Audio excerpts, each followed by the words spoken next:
ng malakas ang hangin, dahan-dahan akong tumayo at pinagpag ang damit. Huminga muna ako ng malalim bago maglakad papasok ng bahay. Makikita ko ulit siya at alam kong sa pagkakataong ito matatapos ng lahat ang paghihirap ko. Hindi na ako masasaktan ulit, magiging masaya na ulit kaming dalawa. After that night, hindi siya mawala sa isip ko, unti-unti ko nang naririnig ang boses niya. Alam ko naman na wala na akong nararamdaman sa kanya. Pero bakit ganito pa rin ang pakiramdam ko? Naguguluhan na ako, gusto kong iuntog ang ulo ko sa pader, mahal ko siya, hindi ko na alam. Nakita ko na ang likod niya pati ang mga magulang niya, naglakad na ako papunta sa kanila at umupo, hindi ko siya matignan ng maayos. Bakit ganito, buwisit na sa pusong ito, mahal mo pa ba o hindi na, umayos ka naman o. Napailing na lang ako sa sarili ko. Hiha, kaya kami pumunta dito to finally end your marriage with my son. Alam kong nahirapan ka sa nangyari sa inyo so I'm here to say sorry for everything. It will never be forgotten pero sana mapatawad mo ako. Nagalit kasi ako sa mama mo noon pero ngayon tapos na. I'm really sorry for using you. I shouldn't let my anger control my unreasonable decisions. But the damage has been done. Please, accept this as a sign of our family's apology. Binigay sa akin ni Tito ang isang folder. Binuksan ko yun at nakita ko ang mga papeles for annulment. Hindi ko alam kung papaano ito naging madali gayong marami pang procedure ang kailangan. Pero hindi na ako magtataka dahil malakas ang mga de Los Angeles, in just one click, kaya na nilang kontrolin ang kung sino.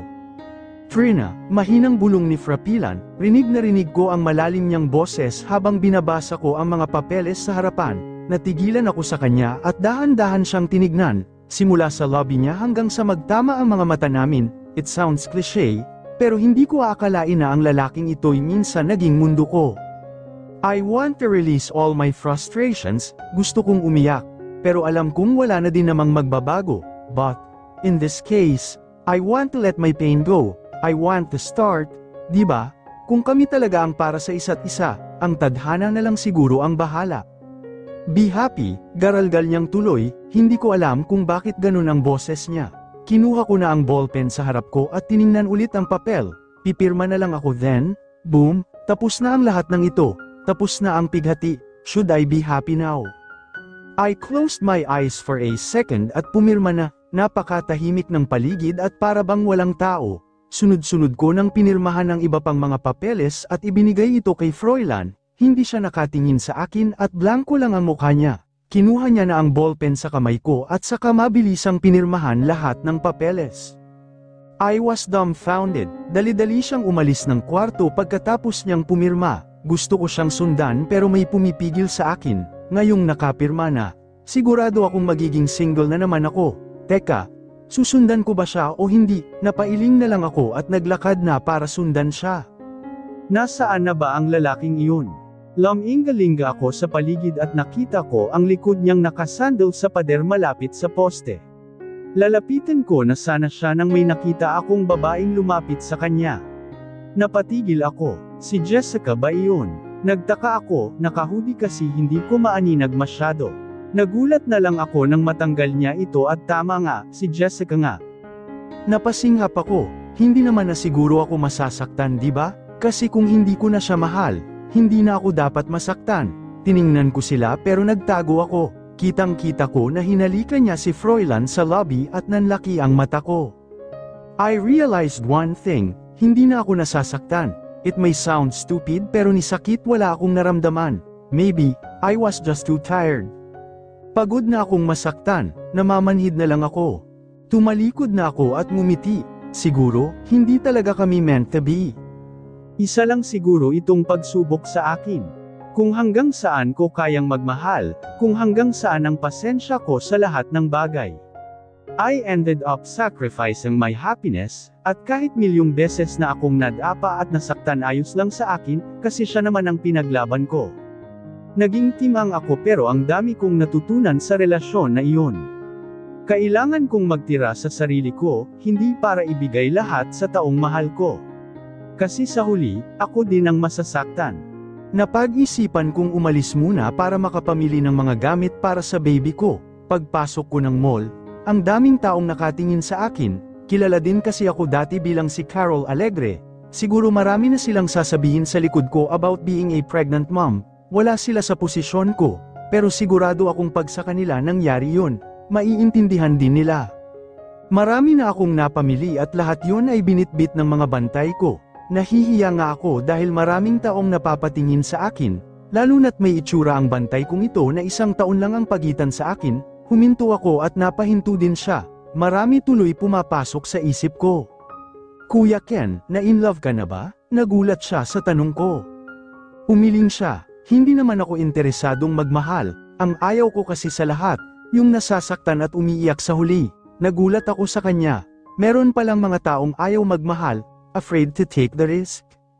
Ngumiti ako sa kanya, alam ko kuya, depende naman yan eh, if worth it ang taong pinaglalaban mo, kahit masaktan at madapa ka, masaya ka pa din, pero sa bagay, tingnan mo ako, nasaktan at nadapa pero in the end, ako pa rin ang nasaktan, basta, hindi mo maiiwasan ang love na yan, whether you like it or not. Taas-taas pa ako ng kilay sa kanya, umiwas lang siya ng tingin sa akin. Naglakad na ulit ako at bumili muna ng pagkain sandali dahil may pagbibigyan ako ng mga ito. Pagkatapos kong mamili, pauwi na ako nang sabihin kong ihinto muna ito sa park malapit sa bahay, sigurado akong andan sila ngayong Sabado. Dali-dali na akong bumaba at sinalubong silang lahat.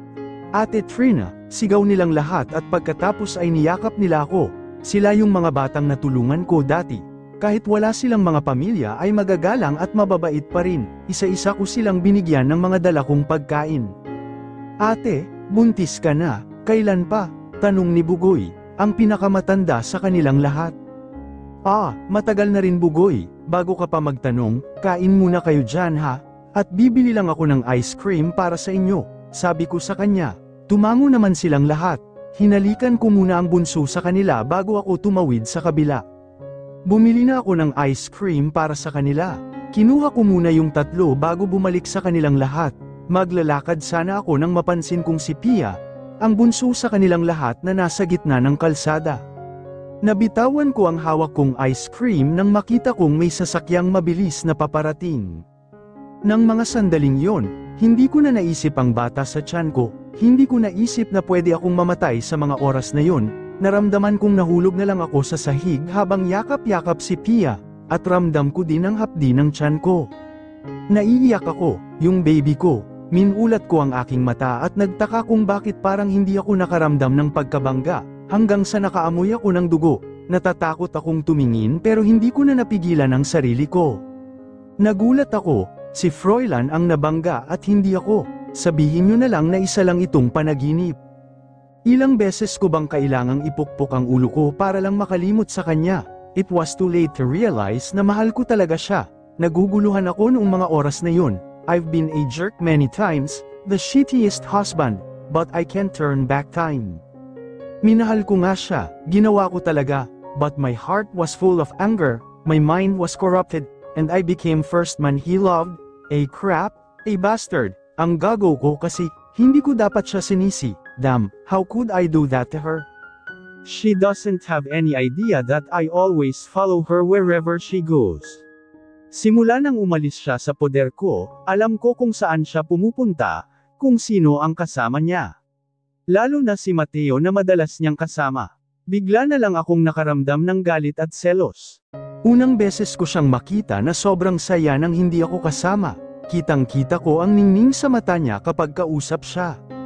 Nakaramdam ako ng inggit, nagseselos ako, oo, isang hangal na nagseselos na asawa. Simula nang umalis si Trina, nagsimula na akong tumira sa kotse habang pinapanood ang harap ng bahay na tinutuluyan niya, nakikita ko siya kapag bibili sa labas. Uuwi na lang ako sa bahay kapag maliligo o kakain. Gusto ko lang gawin yun para alam niyang di siya nag-iisa kahit wala ako sa tabi niya. Gulong-gulo pa din ako nung mga oras na iyon kaya hindi ko alam kung ano ba talaga ang nararamdaman ko sa kanya. Gusto kong isumpa ang sarili ko, bakit hindi ko binigyan ng pagkakataon ang sarili ko na patunayan kung gaano ko siya kamahal. I just want her to be happy without me, she's suffering from the pain that I made, and she wants to set me free, nirespeto ko yun, hindi ko na siya nilapitan, hindi na rin ako nagparamdam, Then it strikes me. Tinihil ko na ang kakasunod sa kanya and I chose to be alone inside our house. Halos patay lahat ng mga ilaw at lagi lang akong nasa sulok. I always get myself drunk every night. I always think of her. I really love Trina, but she doesn't deserve a worthless person like me. I can't be the best husband. She deserves someone better and not me. Gulong-gulo pa din ako kung tama ba ang nararamdaman ko sa kanya o dahil wala na si Jessica sa piling ko. Naisip kong kausapin si Dad. I did everything para malaman niyang nasasaktan na si Trina, lalo na't makakasama sa baby namin ang stress. Dahil naawa siya sa kanya lalo na sa mga maling desisyon dati, he offered the annulment papers for settlement. He explained to me the reason of marriage. Nakakapagsisi, hindi naman pala talaga niya kasalanan ang nangyari sa amin ni Jessica. Napakagago ko para saktan siya. Hindi ko alam kung paano niya ako mapapatawad. I even think of committing suicide, wrong move. All this time na inakala kong ginusto niya ang lahat, yun pala it was all planned by my father. Kung nalaman ko lang yun, hindi ako makakagawa ng mga bagay na ikasasakit ng loob niya, but it was just too late. Mas mababa flashback, mas mahigit I was so stunned when I saw Trina on TV, nagkaroon siya ng press conference tungkol sa modelo niya. Hindi ako makaiwas ng tingin kahit anong gawin ko. She looks hot, no cut that, she's gorgeous. Froilan baby, isarado mo nga yung TV, she's nothing. Nagulat na lang ako nang kunin ni Jessica ang remote sa kamay ko at bigla itong sinarado. I looked at her frowning in front of me. I think she's really jealous. I smiled at her. Mas maganda ka pa rin, sagot ko sa kanya. She smiled at me and pressed her lips on mine. But my heart was rumbling. I think she's way beautiful and prettier kaysa kay Jessica. Ramdam ko ang bilis ng puso ko. Mali ito. Mas mababa end of flashback, mas mahigit simula nang makasama ko siya sa bahay, unti-unti na akong nahuhulog sa kanya, but I kept denying it because I was mad at her. I discussed her, but she's slowly captivating my heart. I didn't expect that sooner or later I'm going to fall in love with her. Ang akala ko si Jessica lang, yun pala hindi. Nang malaman kong andyan siya sa akin noong mga panahon na niloko ako ni Jessica, at may nangyari sa amin, that night. Nalaman ko na siya na ang mundo ko. Then the next day, I was just about to prepare my confession. Tapos wala na siya. Iniwan niya ako. Siya ay sumuko. I walked out after I signed the annulment papers. Pagkalabas ko, nanghina ako bigla. I remembered the tears running down my cheeks. Hanggang sa nakita ko si Jessica na dumating dito sa bahay, balak niya din kasing makipag-usap sa akin. I thought susundan ako ni Trina. But I was wrong. Bigla niya na lang akong hinalikan. Hindi ako makagalaw cause I didn't expect na gagawin niya yon. Then suddenly nagulat ako nang maitulak ko siya. I didn't dare to look at her at dali-dali na akong sumakay ng kotse. Nagmuni-muni ako. I want some fresh air. Gustong ko mawala ng galit sa puso ko. Hindi ako galit sa kanya. Galit ako sa sarili ko. I want to curse myself to death. Wala akong kwenta. Dapat talaga iwanan niya na ako. Makakahanap din siya ng matino. Hindi yung katulad ko. Ako si Froilan de Los Angeles. A merciless human that turned out to be a weak, up and coward. I want to kiss, hug and the best husband for her. Pero alam kong mas masaya siya kapag wala na ako sa buhay niya. She's now happy, hindi na siya iiyak, hindi na siya malulungkot. I'm not the guy she deserved. Napahinto ako ng sasakyan nang makita ko siyang bumibili ng ice cream sa park kasama ang mga bata. Tinititigan ko siya pati na ang magiging baby namin, hindi ko na napigilan ang sarili kong lapitan siya at kamustahin ang pagbubuntis niya. Kitang-kita kong nahulog ang ice cream na hawak niya habang nakatingin doon sa babaeng bata na nasa gitna ng kalsada. Bigla-bigla na lang akong tumakbo para iligtas siya sa papalapit na sasakyan. Nung mga oras na iyon, I know that I'm willing to save her. I'm willing to sacrifice myself just for her. Because I love her so much, and damn, sorry for being a coward, it was too late for me to say I love you. Hindi ako naging matapang para sumugal para sa kanya. Naramdaman ko na lang ang sakit ng pagkabangga sa akin. Napahiga ako sa sahig. My vision started to get blurry. I mouthed the words, I love you, Trina, so much. Narinig kong sinigaw niya ang pangalan ko. Pagmulat ko ng aking mga mata, una kong nakita ang mga magulang ko na natutulog sa gilid.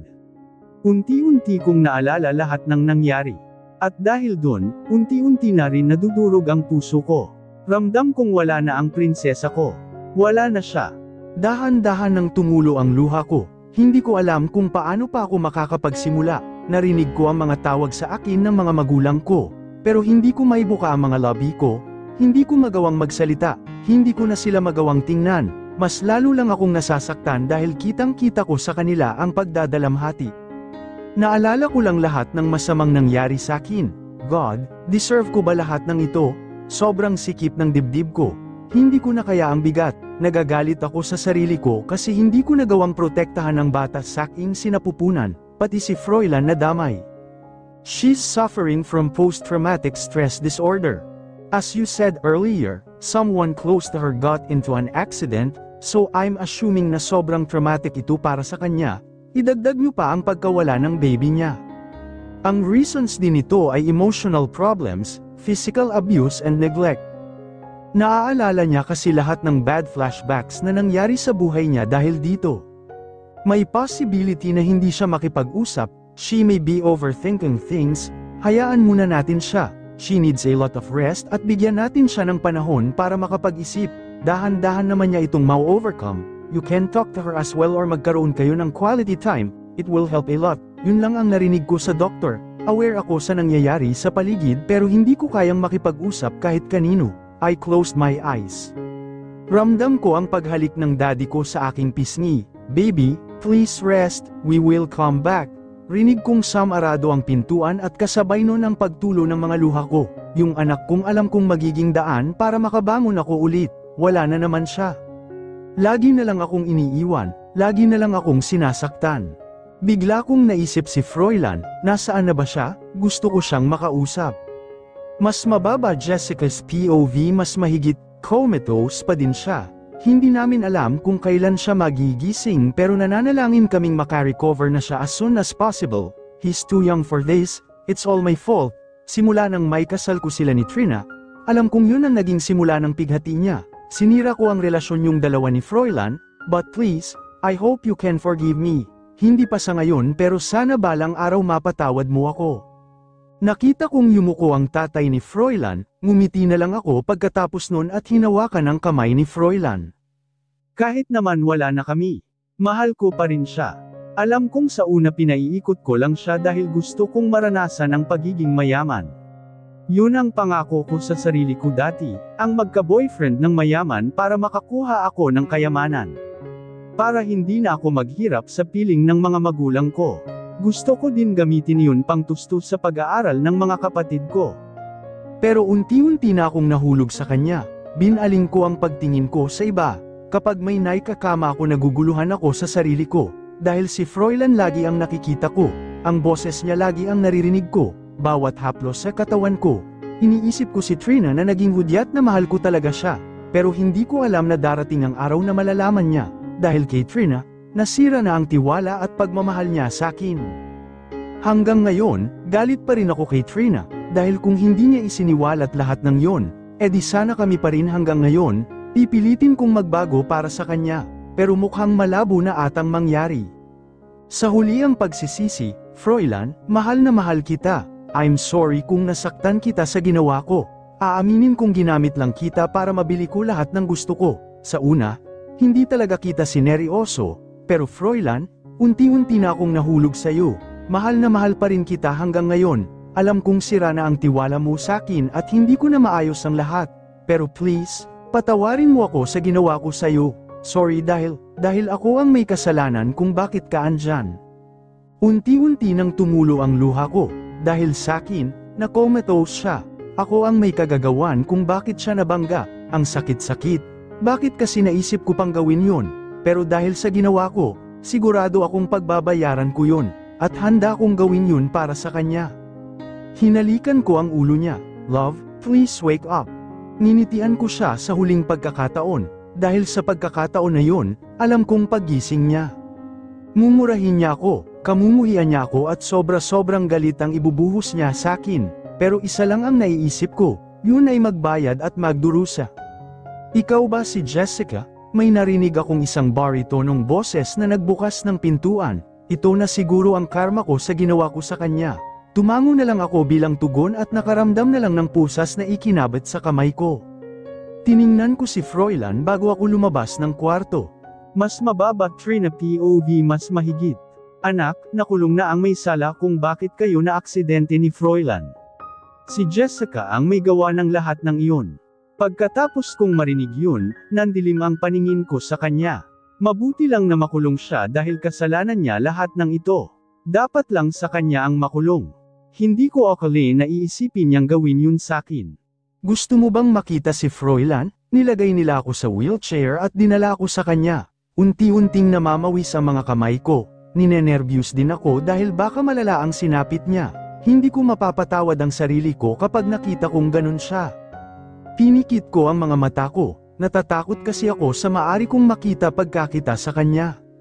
Froilan, bulong ko ng sobrang hina. Gusto kong lumayo at iwasan ang tingin ko pero hindi ko magawa. Naramdaman kong tumulo ang mga luhang kanina pa gustong ko mawala.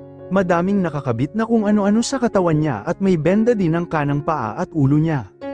Unti-unti na rin akong nanghina sa nakita ko, kasalanan ko lahat ng ito. Nilapitan ko siya at hinawakan ang kamay niya, tiningnan ko lang siya pero hindi ako nagsalita, hindi ko pa kayang kausapin siya, yumuko ako at hinayaan ko lang tumulo ang luha ko. 2 tao ang nasaktan dahil sakin, nawalan ako ng anak, nanghihina si Froilan. Yung puso ko, sobrang lakas ng pintig, hindi ko maintindihan kung ano ang gusto niyang iparamdam pero unti-unti na akong naliliwanagan. Mahal ko pa rin talaga siya, pagod lang talaga ako sa sakit kaya namanhid ang buong pagkatao ko. Ang utak ko kasi lagi ang pinaiiral ko kesa sa puso. Pero ngayon, pagkagising niya, wala na akong pakialam sa nangyari noon, magsisimula ulit kami, gusto ko siyang makilala ng lubusan pa, gusto kong iparamdam sa kanya na mahal ko siya, at umaasa akong pagkagising niya, mahal pa rin niya ako, gusto kong maramdaman kung paano siya magmahal, yung walang pagsisisi, yung walang pag-aalinlangan. Gagawin ko lahat ng yun, I'm willing to take the risk again, because I love him, hindi ko na siya iiwan. Nagulat na lang ako nang biglang gumalaw ang mga daliri niya, unti-unti akong napangiti dahil dun, please wake up.